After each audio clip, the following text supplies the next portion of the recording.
बहुत समय पहले की बात है। किसी शहर में दो घनिष्ठ मित्र राधे श्याम और सीताराम रहते थे। दोनों ही शहर के प्रतिष्ठित व्यापारी थे।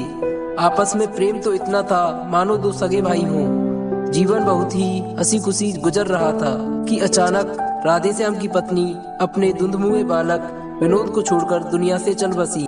उन्हीं दिनों राधे श्याम को व्यापार के सिलसिले में विदेश जाना था। समस्या थी तो उस नन्हे बच्चे की जिसे वह अपने साथ ले जा नहीं सकता था।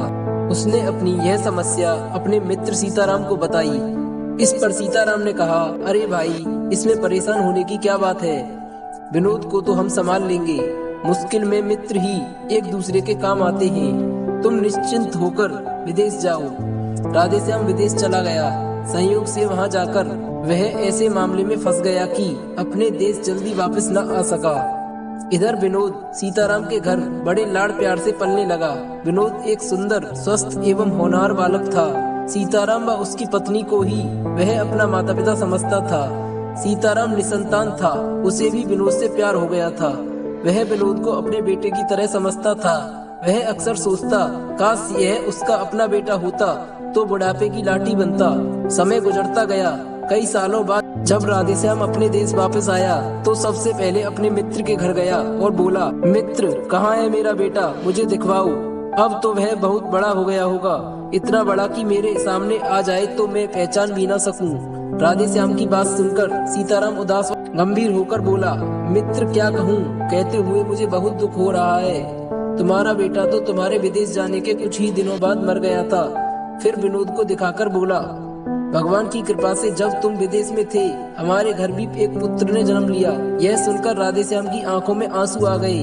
वह बोला, भगवान की जैसी इच्छा, हम तुम क्या कर सकते हैं, पर तुम विनोद को मेरे यहाँ भी भेज दिया करो, मेरा दिल बहल जाएगा। सीताराम के कहने से विनोद कभी राधे श्याम के घर तो कभी दुकान पर जाने लगा। राधे श्याम जब भी विनोद को देखता तो उसके अपने बेटे की याद आ जाती।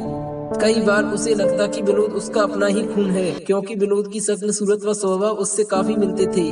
अपने मन की यह शंका उसने एक दिन विनोद को बताई। यह बात सुनकर विनोद बोला, मगर सच्चाई तो सिर्फ पिताजी ही जानते हैं। जब तक वह अपने मुंह से न कह दे कि मैं आपका बेटा हूँ, मैं आपकी बात कैसे मान सकता हूँ। राधे श्याम को भी विनोद की यह बात उचित लगी। एक दिन उसने सीताराम से कहा, मैं कुछ दिनों के लिए तीर्थ यात्रा पर जाना चाहता हूँ। तुम कहो तो विनोद को साथ ले जाऊँ तो मुझे सहारा रहेगा। सीताराम ने खुशी खुशी इजाजत दे दी। कुछ ही दिनों बाद विनोद व राधे श्याम लौट आए, मगर जैसे ही सीताराम ने विनोद को देखा उसका दिल बैठ गया। विनोद की हालत बहुत खराब थी। वह कई दिनों से बीमार व कमजोर दिखता था। वह बैसाखी के सहारे चल रहा था तथा उसका एक हाथ बेजान लग रहा था। अरे, यह विनोद को क्या हुआ, उसने राधे श्याम से पूछा। क्या बताऊं मित्र, यहाँ से जाते ही विनोद बीमार पड़ गया। ना जाने कैसा बुखार था। इसके एक पैर व हाथ ने काम करना बंद कर दिया। अब तो यह अपाहिज हो गया। तुम्हारे बुढ़ापे का सहारा बनने के बजाय अब यह तुम पर बोझ बन गया। लो, संभालो इसे। राधे श्याम की बात सुनकर सीताराम बौखला गया और बोला, नहीं नहीं, यह सब मेरे बस की बात नहीं। तुम ही संभालो इस अपाहिज को। मेरा बुढ़ापा मत खराब करो। यह तुम्हारा ही बेटा है। मैंने तुमसे झूठ कहा था कि तुम्हारा बेटा मर गया। विनोद तुम्हारा ही बेटा है, मेरा नहीं। सीताराम की बात सुनकर विनोद ने बैसाखी गिरा दी तथा सीधा खड़ा होकर बोला, मैं बिल्कुल ठीक हूँ। मैंने तो सिर्फ सच व झूठ का फैसला करने के लिए यह नाटक किया था। अगर आप सचमुच मेरे अपने पिता होते तो मुझे हर हाल में अपना लेते।